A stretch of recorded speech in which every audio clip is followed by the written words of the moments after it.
Assalamualaikum warahmatullahi wabarakatuh. Perkenalkan, nama saya Amsia Dwiranti dengan nomor NIM 182050094 dari program studi Pendidikan Ekonomi Fakultas Pendidikan di Universitas Panda Sakti Bekasi. Dengan dosen pengampu saya yaitu Bapak Lulu Abdillah Kurniawan SEMM atau Bapak Rama Rosadi SMMM dengan mata kuliahnya yaitu Perekonomian Internasional. Baik, di sini saya akan memaparkan sebuah tugas yang sudah diberikan yaitu mengenai perekonomian internasional. Baik, di sini saya akan mengambil sebuah buku yaitu tentang buku ajar kebijakan ekonomi internasional yang dimana penulisnya ini bernama Emil Lilimantik dan penerbitnya FPK Unlam atau Fakultas Perikanan dan Kelautan Unlam.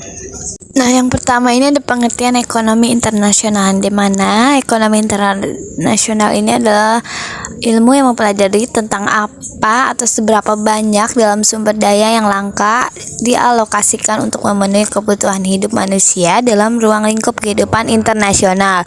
Yang artinya masalah alokasi sumber daya ini dipelajari dalam hubungan antara pelaku ekonomi suatu negara dengan negara lain.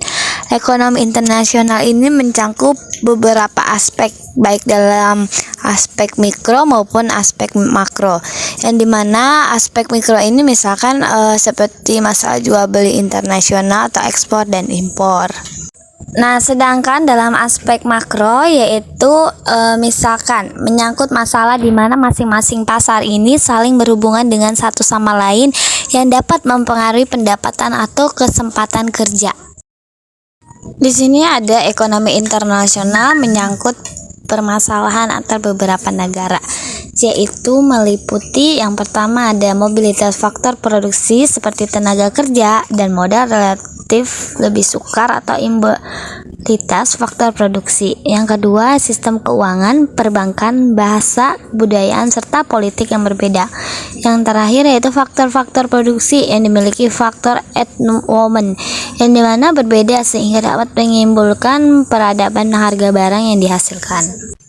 Baik, di sini ada juga hubungan antara ilmu ekonomi internasional dengan ekonomi umumnya, yang dimana ilmu ekonomi internasional ini memiliki dua aspek yaitu praktis dan aspek ilmiah.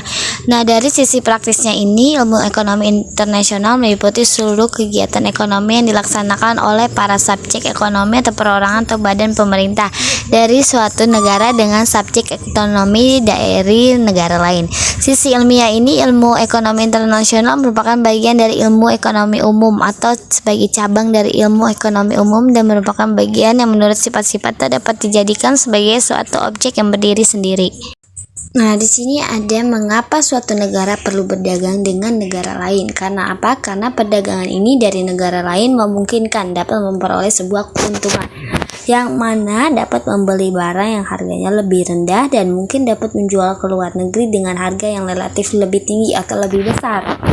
Nah, jadi perdagangan luar negeri ini sering timbul karena adanya perbedaan harga barang di berbagai negara. Harganya biasanya sangat ditentukan oleh biaya produksi yang terdiri dari upah, biaya modal, sewa tanah, biaya bahan mentah, serta efisiensi dalam proses produksi, yang dimana untuk menghasilkan suatu jenis barang tertentu antara suatu negara dengan negara lain akan berbeda ongkos produksinya.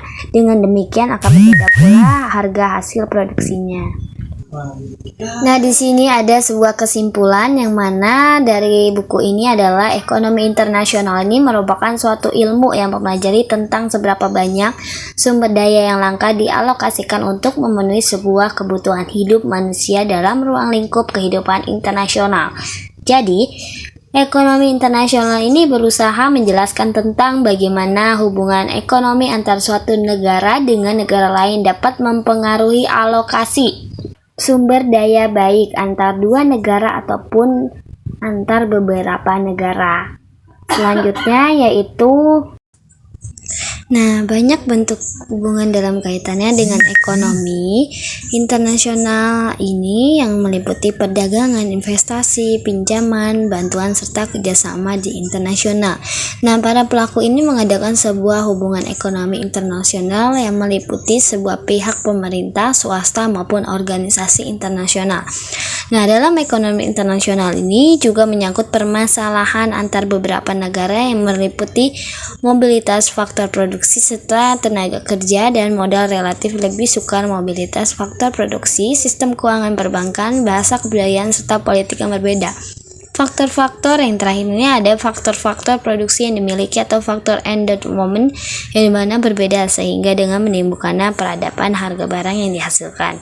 Itulah mengenai sebuah kesimpulan dari buku tersebut. Baik, kurang lebihnya mohon maaf. Wassalamualaikum warahmatullahi wabarakatuh.